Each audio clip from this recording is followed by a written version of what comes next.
everybody, Ellen here. Today I come to you guys with my May book haul. This time around, as usual, I'm focused on one thing when I buy and hoard books. But this time it's kind of focused on classics because I bought a shitload of them. But yeah, I'll count all of the books in the end of the video. But yeah, let's get started about some books. So first of all, let's talk about my new obsession. So I watched a TV show called Anne with an E, which is based off of the Anne of Green Gables books. And I was obsessed. And I'm like rewatching it for the third time now in like a month. So, you know, shit happens. But I did need to reread the books, of course, because I've only read the first book once, and at that point I didn't really love it because it was like 12 years ago. I think it was one of the first classics I read. But now when I'm obsessed, I needed to buy all of the books. So here I have books 1 through 6. So it's Anne of Green Gables, Anne of Avonlea, Anne of the Island, Anne of Windy Poplars, Anne's House of Dreams, and Anne of Ingleside. So as you can tell on some of the books, I've been working my way through them. So I'm on book 4 at this point. Well, the first isn't time because I already did my other edition before I bought these. But I wanted matching editions, so I bought these beautiful, beautiful covers. I think these are Source Books Fire, I think they're called. But yeah, I'm tabbing shit now, which I don't usually do, but when I'm obsessed, apparently that's what I do. So I have like 30 pages left in Anne of Windy Poplars, and let's just say I'm obsessed. But in the first book we meet Anne, and she is an orphan. She is actually 11 years old, and she has been sent from the orphanage to live at Green Gables together with Marilla and Matthew, who are actually brother and sister. They want some help at the farm, but the thing is that they actually asked for a boy. There's some kind of mistake, and they try to figure it out what the hell happened, and then maybe, possibly, they start to, you know, realize that maybe they want to keep her. And also in this series, of course, we have Gilbert Blythe, who's like my new, like, boyfriend crush, bookish boyfriend crush, because, but yeah, I am loving this series so much, and I'm like 30 pages left in the 4th book, like I said, and I might plow on through to the 5th one because I feel like that's where the real gem is. So, you know, if you haven't watched Anne with an E, do it because it's amazing. If you haven't read the books, then do it because it's really freaking good. Since I've been having such a good time with rereading Anne of Green Gables, which was the first book, I hadn't read the other ones, I thought there was another book that I really enjoyed when I read it the first time around. But I do want to reread it, and I wanted a really pretty cover, and I also wanted to read it in English because I read it in Swedish the first time around. And that is Little Women by Louisa May Alcott. This is the Puffin in Bloom edition. It's a hunker. Like I said, I read this book originally in Swedish a few years ago, but I really enjoyed it. And I have a lot of other classics in this edition, so wanted them to match, but I do really want to reread this one sometime soon. This one is about 4 sisters, and I don't really want to say too much, but you know, they're just trying to survive the everyday sorts of challenges that was at this time, and you know, with love and death and, you know, sisterhood and everything in between there. And that's pretty much all I want to say because spoilers, but I really did love this when I read it the first time around. I guess we're just gonna go on through with all of the classics first. But then I have Classic Fairy Tales by Hans Christian Andersen, and I love these editions, so of course I bought a shitload. This is the Barnes & Noble Classics edition, I think it's called. And there's like a lot of stories in here. So we have The Little Mermaid, we have Thumbelina, The Snow Queen, and a lot of other fairy tales I've never actually heard about. So it will be really fun to read through these and figure out if the stories are just as beautiful as this edition. And then we have Jules Verne's 7 novels. It's a really beautiful edition as well. It's so huge. So there's supposed to be 7, ooh, look at those in papers, 7 novels in here, and the only one I have read by him so far, which I read when like I was in high school, so it's a few years ago, but then I read 20,000 Leagues Under the Sea, and I absolutely loved that one, but I really want to read the rest of the ones, and honestly the only ones I've heard about before, except the one I just mentioned, is Around the World in 80 Days and A Journey to the Center of the Earth, which I think are like his 3 most popular ones, or maybe I just have heard of them because I know there's like cartoon movies that I watched when I was little. But yeah, I really do want to read all of these novels, so hopefully in like year 2045 I will have finished it, because it's huge. And I mean, it wouldn't be a classics haul if it didn't include Alice's Adventures in Wonderland by Lewis Carroll, because as you can see I do have quite a lot. These are not all of the ones. I have like maybe, I have one more down below if you can't see, but I have like maybe 15 copies now. But this one is illustrated by Julia Sarda, and I just thought it's a little bit different than the other ones, which is like something I really like. So maybe we can find the teapot, because it's such an iconic one. So we have the Mad Hatter and, you know, but Rebby, and it's Tea Party. And I mean, everybody knows what Alice in Wonderland is about, so I'm not going to talk about it, but I really do like this edition. I try to be a little bit selective with the Alice books that I buy, meaning that I try to only buy editions that like not all of them are illustrated by John Tenniel, which is the original illustrator. So I mean, this counts because it's not him, so you know, maybe I will reread it soon. I have read it like I think I reread it 10 times in the same year, and then I took a very long break of it and haven't really reread it after that, I think. But I have read it maybe like 13 times, I think, since, you know, starting it ever. So maybe it will be time for a 14th time this year. I'm not sure, but it might happen. And then we have Great Expectations by Charles Dickens. Books keep falling down. It's really beautiful, but because I have like no idea what this book is actually about and don't really write it down in the classics. So in the back it just says, "Now I return to this young fellow, and the communication I have got to make is that he has great expectations." And that's just a quote from Charles Dickens. So I don't really know anything, and that's making me sound like I'm so dumb, but like I really don't know, but I do want to read it, even though it's enormous. We have Greek Myths, a wonder book for girls and boys. This is by Nathaniel Hawthorne, and of course on the cover we have Medusa, so beware you turning to stone. He literally said that on the back. That is Medusa, do not look at her, the sight would turn you to stone. That was so not like planned, but it was kind of funny. And this is also the Barnes & Noble Classic Edition. I think most of the ones I did buy this time is. But I love mythology, and especially like Greek mythology is the one that I like know the most of.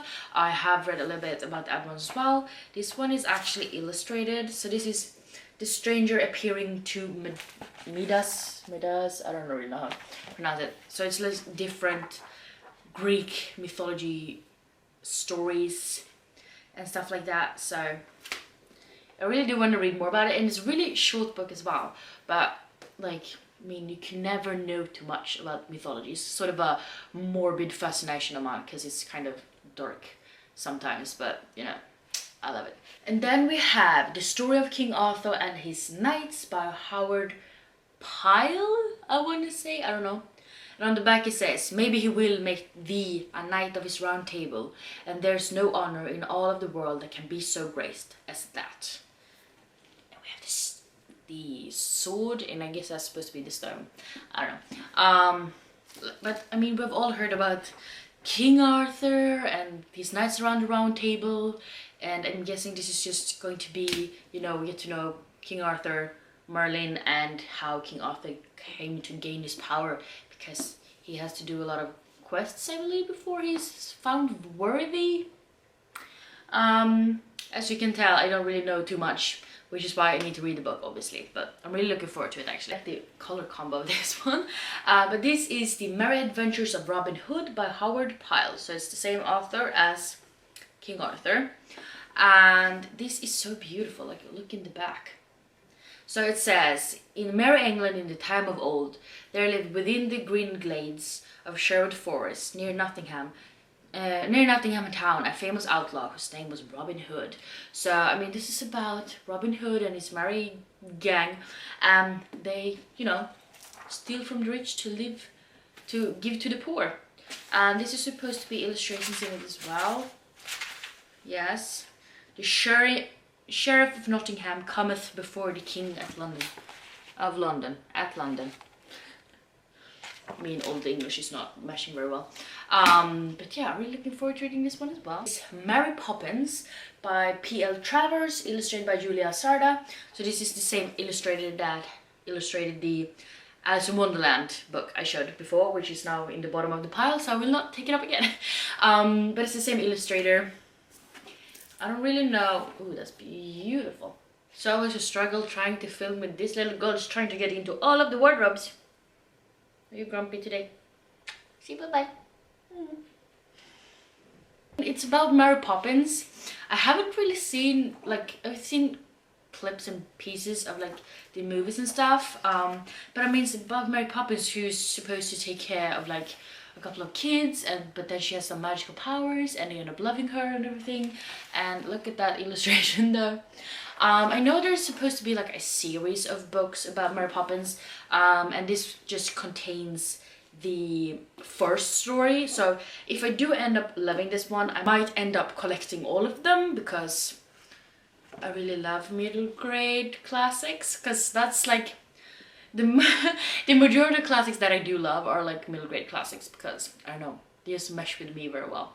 But yeah, really needed this gorgeous edition. And then we have the Snow Queen and Other Winter Tales. Actually a few like Swedish fairy tales right here, and I can't say that I know of them, which I should, because well, I'm born and bred in Sweden and I don't live in Sweden. But if it's a little bit fun. I mean, there's like where's the first one? My Lady Legend, and what was that one? Lasse's Fur Overcoat. Can't say Lasse and then say the rest in English. That was so freaking hard.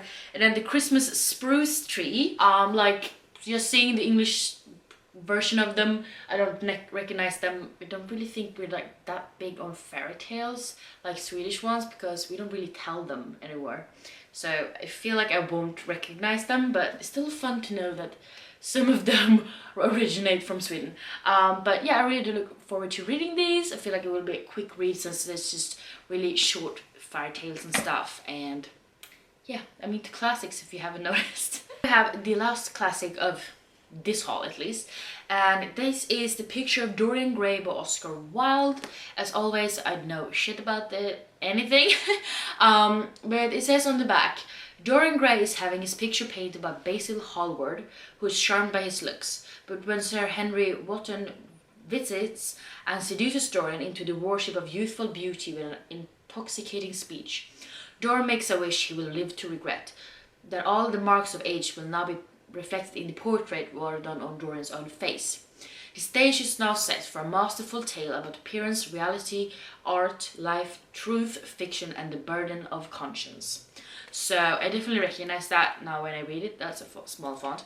But it does sound really interesting, and it does have quite good ratings on Goodreads, and I've heard that a lot of people actually really love this classic, so hopefully I will too. And that is An Ember in the Ashes by Sabaa Tahir. I did own this book in the old cover, but I unhauled that because I wanted them to match. But now I have 2 paperbacks and 1 hardback, so struggles, but at least the covers match.